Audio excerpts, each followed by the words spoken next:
Welcome to Tuesday morning's devotions. We're in Romans chapter 14 now and verses 1 to 13.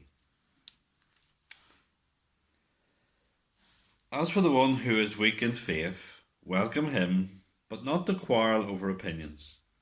One person believes he may eat anything, while the weak person eats only vegetables. Let not the one who eats despise the one who abstains. Let not the one who abstains pass judgment on the one who eats, for God has welcomed him. Who are you to pass judgment on the servant of another? It is before his own master that he stands or falls, and he will be upheld, for the Lord is able to make him stand. One person esteems one day as better than another, while another esteems all days alike. Each one should be fully convinced in his own mind. The one who observes a day observes it in honour of the Lord.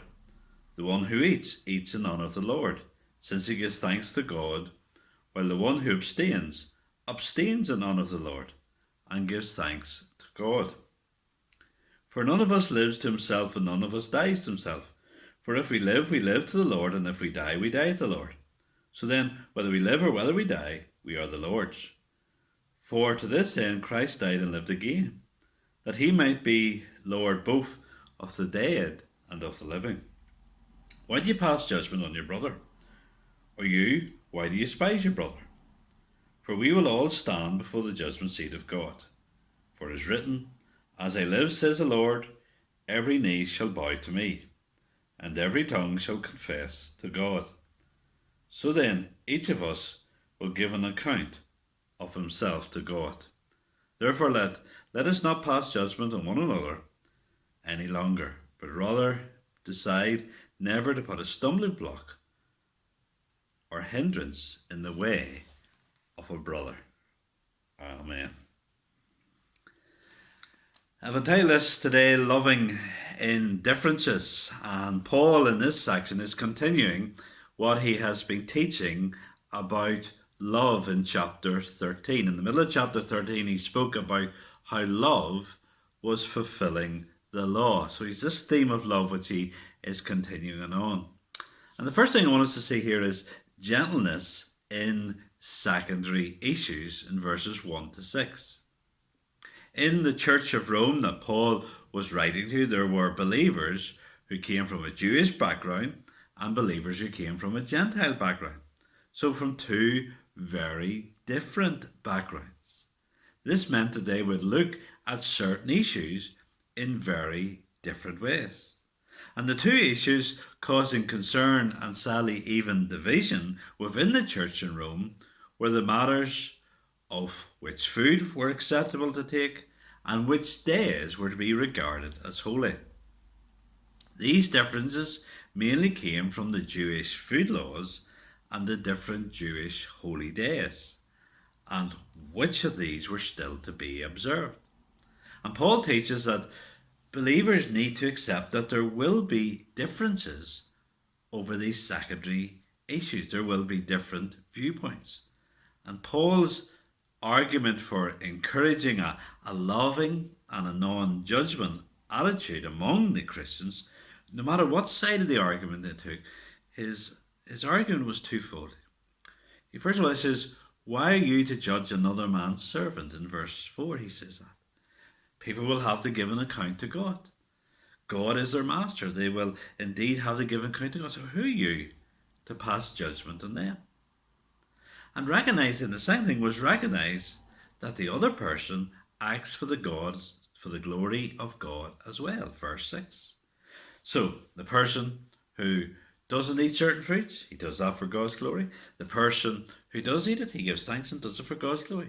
The person who observes certain holy days, for God's glory. The person who doesn't, thinks he's free to do his own another thing, he does it for God's glory.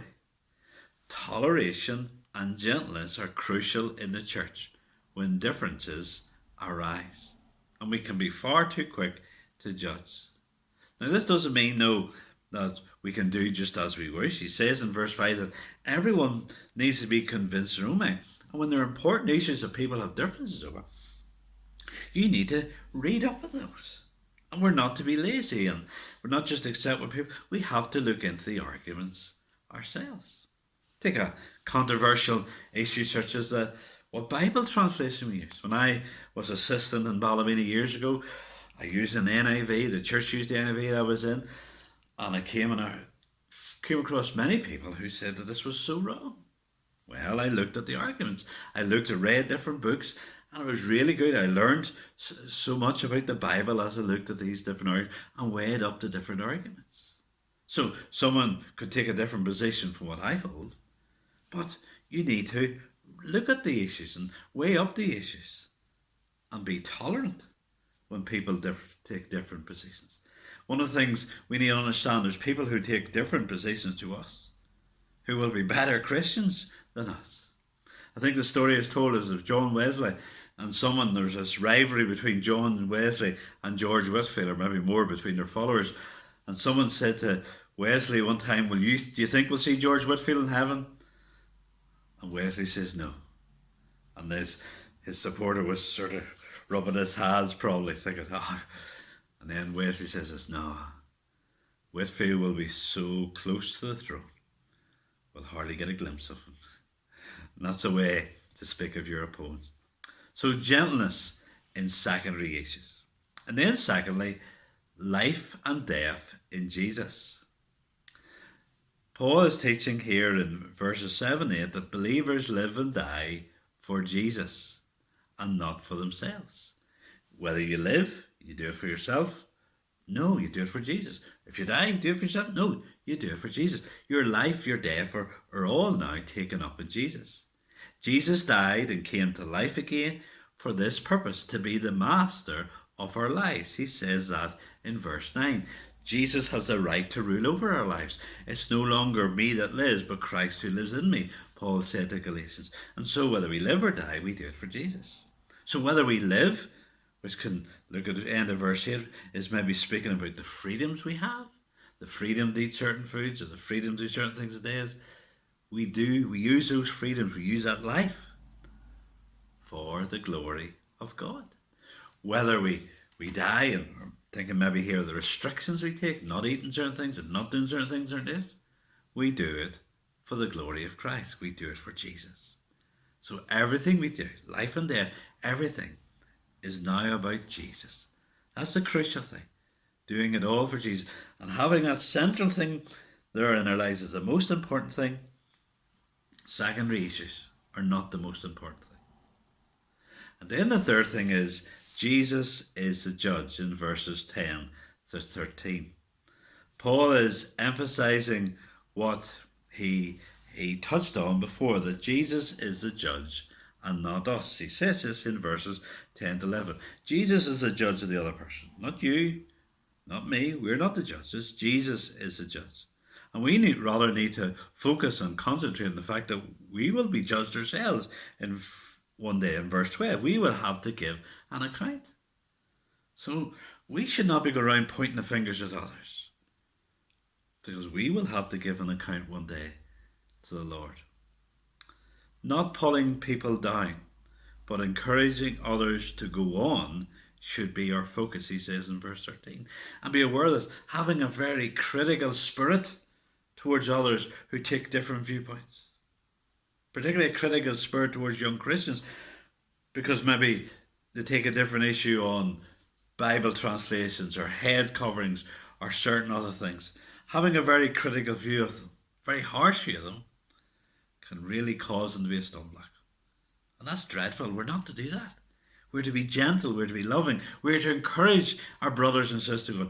Oh, we might win the argument over secondary issues, but what point is that? What good is that if it means pulling our brother or our sister down? Love is what rules. Yes, we need to know what we believe, but we need to deal with differences in these secondary issues with love and gentleness. May God give us grace to be Christ-like in this.